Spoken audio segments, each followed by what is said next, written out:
Saio hau Nafarroako gobernuak diruz lagundu du.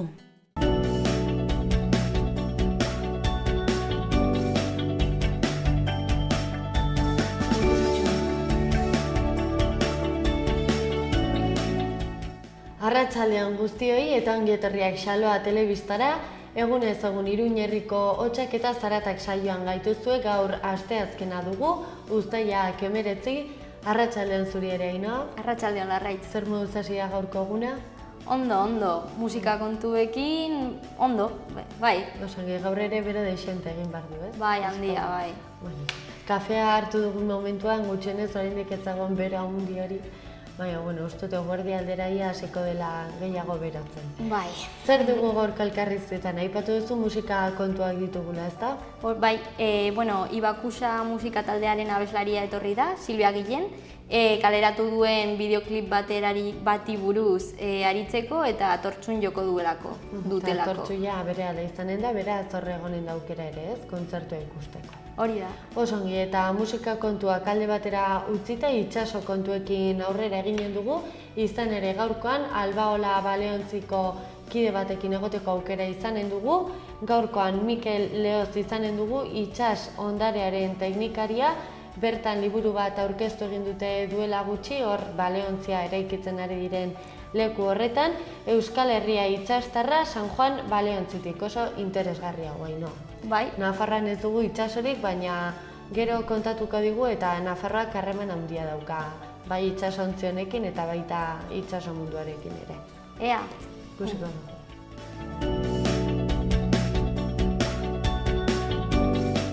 Az gaitezen gaurko efemerideekin. Gaur bezalako egun batean 64. urtean Erromako sute handia piztu zen. Sutea kontrolatzeko 5 egun behar izan ziren. Erromarekin erlazionatuta, baina Alemanian 1525. urtean Erromako aita santuak Martin Lutero eskumikatu zuen. 1682an Zugarramurdin gertatu zen moduan Salemen, Massachusetts, 5 emakume hil zituzten sorginkeria salaketak zirela eta. 1858an herrialde berberean Estatu Batuak Seneca Fallsen, New York hiritik gertu, emakumeen eskubideen aldeko lehenengo hitzarmena ospatu zen. Elizabeth C. Stanton eta Lucrecia C. Motek antolatuta. Orain ezagutu dezagun gaurko lerroburu nagusiak Aitziberren eskutik. Arratsaldeon Larraitz, arratsaldeon Ainhoa, hauexek dira gaurko egunak utzizkigun titularrak.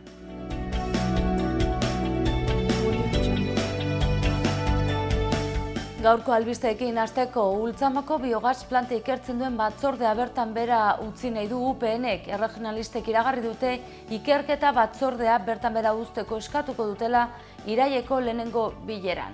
Eskubide sozialetako lehendakariorde Mikel Aparrak azpimarratu du gizarte kohesionatu bat sortzen ari direla eskubide sozialak ziurtatuz. Legegintzaldiaren erdian egonda datu batzuk jarri ditu mahai gainean. Eta politika kontuekin jarraituz, PSNek Nafarroako hurrengo aldaketaren gobernuaren liderra izan nahi du. Hilaren 29an du kongresua PSNek eta bertan zuzendaritza berria aukeratuko da. Hautagai bakarra dago, Maria Txibite. Eta aurrera eginez albistekin gora Iruña eta indarkeria sexistaren kontrako emakumeen plataformak Iruñan, uztailaren 14an emakume batek jasandako sexu erasoa errefuxiatu du. Eta Iruñako udalak informatika sistemako arduradun lanpostuan aritzeko deialdia egin du. Eta gaur bertan, asteazkena, Iruña Irunabarrean programak jarraipena izango du Sanferminetako atsedenaren ondoren. Eta kirol kontuak albiste ere gaurkoan futbolean, Alex Berenguer jokalari gorritxoak Torinon jokatuko du hemendik aurrera. Italiako taldeak 5,5 milioi euro ordainduko dizkio Osasunari. Eta albisteekin bukatzeko adi uztailaren 27tik 30 lakuntzan ospatuko den atortxurrok jaialdiak laguntza eskatzen du behar diren txanda guztiak betetzeko.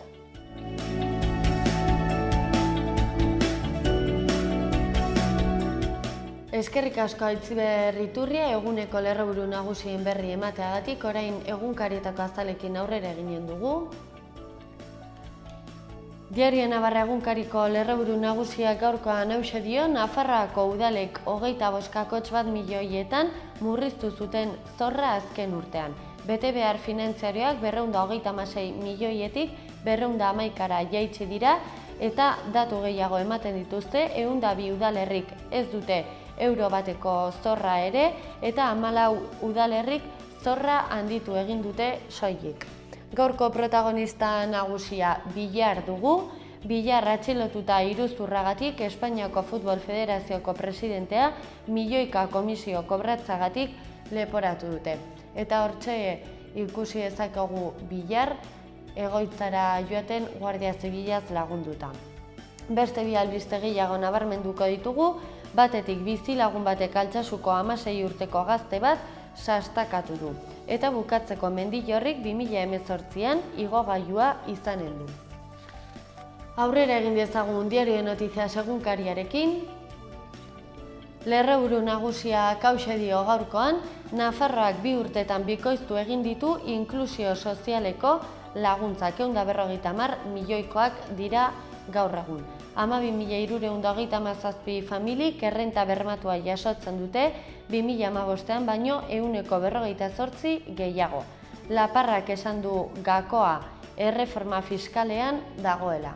Gaurko protagonista ere iruzur kontua dugu, Diario de Noticias egunkarian, Villarrek selekzioa bere semearen irabazietarako erabili zuen, Espainiako Futbol Federazioko presidentea eta beste 3 atxilotuta. Eta hortxe ageri zaigu Villar egoitzara joanez Guardia Zibilaz lagunduta. Bukatzeko beste bi albiste gehiago, Nafarroako Unibertsitate Publikoko tasak 4 urte izoztuta egon eta gero igo egin dira. Eta bukatzeko, FMIk Espainiari pentsio sistema izozteko eskaera egin dio. Gare egunkariarekin aurrera jarraituz, lerroburuan hauxe dugu, Sáenz de Santamariak PNV eredutzat erabili du Kataluniaren aurrean. Jeltzale eta Lakoaren ekarpena barkatu goraipatu ditu Espainiaren orekarentzat. Gaurkoan Estatu Batuetako presidentea dugu protagonista nagusi, Donald Trump, hortxe dugu argazkian bate batekin eskuan. Trumpek Caracas mehatxatu du konstituziogilearekin aurrera egiten badu. Eta bukatzeko beste bi albiste gehiago, Debako Arbil kobazuloak paleolitikoko irudiak dauzka, eta bukatzeko bonbardaketen egileen aurkako kereila aurkeztu du Durangok. Berri egunkariarekin aurrera eginen dugu. Azaleko lerroburu nagusian eta argazki handi batez lagunduta, Durango bonbardatu zutenak salatu dituzte. Durango 1937an bonbardatuta 371 herritar hil zituzten, hegazkinen pilotuen eta haien nagusien aurkako kereila aurkeztu du udalak auzitegian 1937ko martxoaren 31 batzordeak lagunduta. Bestalde lerroburu txikiago batean, krisitik 165 enpresa salbatu dituela dio Eusko Jaurlaritzak eta beko aldean iruzur kontuak protagonista nagusi argazki handi batez lagunduta, Angel Villar atxilotu dute, partida antolatzagatik komisioak jasotzea leporatu dio Guardia Zibilak Espainiako Futbol Federazioko presidenteari. Eta bukatzeko joan gaitezen Euskal Herria Irratiko lagunen agerkarira, 3 albiste nagusi nabarmentzekoak, bata Espainiako kontu auzitegia berriz ere txosten eske ez dagokien eskumen bat hartu nahian, bestalde politika kontuak Nafarroako hurrengo aldaketaren gobernuaren liderra izan nahi du PSNek. Eta bukatzeko, Miguel Laparra kontseilariak hauxe dio gizarte kohesionatu bat sortzen ari gara eskubide sozialak ziurtatuz.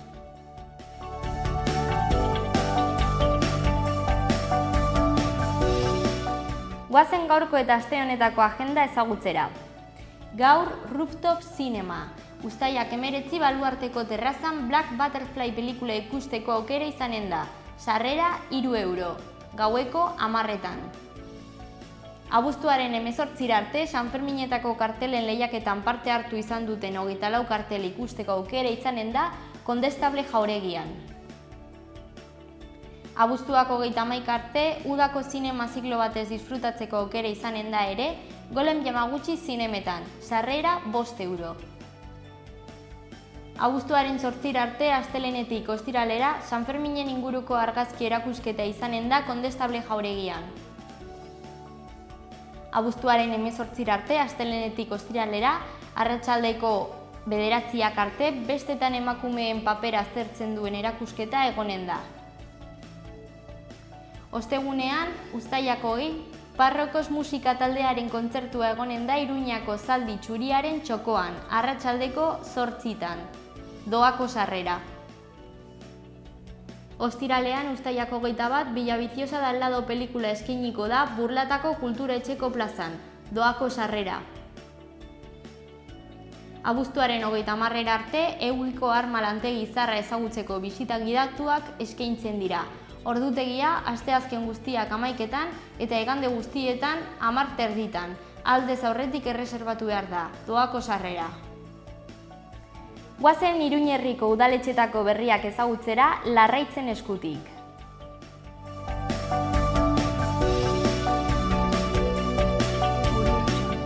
Uztailak 19 dugu gaurkoan asteazkenei ikus dezagun zenolako albisteak utzi dizkigun gaurko egunak Iruñean eta Iruñerrian. Iruñarekin hasteko, Iruñeko udalak deialdia egin du izangai zerrenda bat hautaproben bitartez osatzeko, informatika sistemako arduradun lanpostuan aritzeko interesdunek uztailaren 24 arte aurkeztu ditzakete eskabideak. Eta bestalde gaurko hitzorduekin aurrera eginez, gaur asteazkenarekin Iruña Ilunabarrean programako jarduera artistikoak Oko Andre Mariaren plazan musikarekin eta argazki erakusketa batekin. Bestalde Iruñeko udalak Mendebaldeako txirrindulak aparkatzeko eremu estalia hemendik 2 hilabetera irekiko du. Eta bestalde Mendillerriko igogailuaren obren esleipena onartu dute udaletxean, 9.066.000 euroko aurrekontua izanen du obren esleipen honek.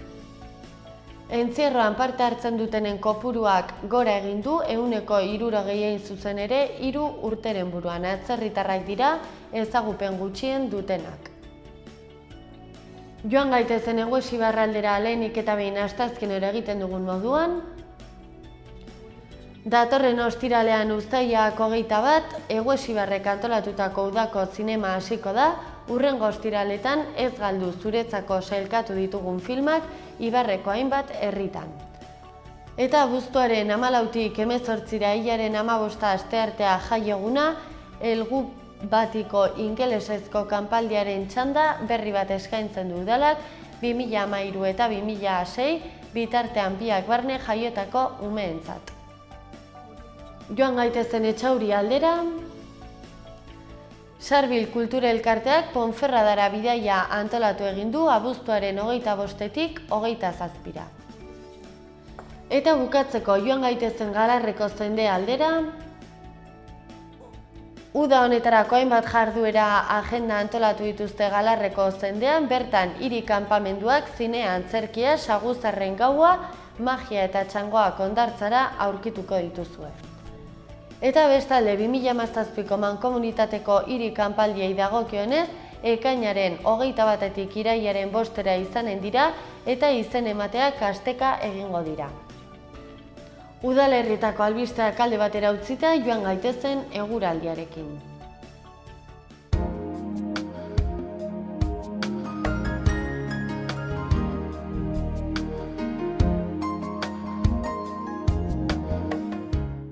Gaurkoan uztailak 19 giro hodeitsua eta euritsua orokorrean Nafarroa osoan. Egunaren amaieran atertuko du eta ipar osagaiko haize ahul bizia ibiliko da bolada gogorrekin. Temperaturari dagokionez, maximoak nabarmen jaitsiko dira. Iruñe aldean ere hodeiak nagusi. Euri txikia egingo du egunaren bukaerara arte eta ipar osagaiko haize ahul bizia ibiliko da 32 eta 17 gradu arteko balioa utziz. Baztanen zerua oso hodeitsua egongo da eta euri txikia egingo du egunaren amaierara arte. Ipar osagaiko haize ahul bizia ibiliko da eta 24 graduko maximak eta 16 graduko minimak emango dira. Bihar Iruñe aldean hodeiak berriro ere. Arratsalde gau partean euri txikia egingo du zaparrada ertainak eta trumoitsuak emateko posibilitateekin eta hego-ekialdeko haize ahul-bizia ibiliko da. Egunaren bigarren zatian ipar-mendebalderantz finkatuko dena. Temperatura maksimoak asko jaitsiko dira. Baztanen bihar zeru hodeitsua. Euri txikia egingo du eta baliteke noizean behin zaparrada ertainak eta trumoitsuak izatea. Hego-ekialdeko haize ahul-bizia ibiliko da, eguerdian ipar-mendebalderantz joko duena eta temperaturak nabarmen jaitsiko dira. Magazinaren lehenengo zati alde batera utzita, orain elkarrizketekin aurrera eginen dugu egunero bezala, ez da, Ainhoa, gaurkoan musika kontuak. Lehenik eta behin. Silvia Guillen abeslaria etorri da eta hurrengo astean joko duten satortxun Ibakusa taldekoak horri buruz arituko da. Oso, gainera bideoklip bat grabatu dute duela gutxi eta horren inguruko xehetasunak ere emanen ditu. Baita ere, bai. Oso, bueno, musika kontuak alde batera utzita, itsasontzi kontuekin aurrera eginen dugu, izan ere Albaola Pasaian hortxe eraikitzen ari diren baleontzia dugu, San Juan baleontzia, eta gaurkoan Mikel Eoz izanen dugu, itsasondarearen teknikaria da bera Albaolan, eta duela gutxi argitaratu egin duten liburuaren aurkezpena izanen dugu Euskal Herria itsastarra San Juan baleontzitik.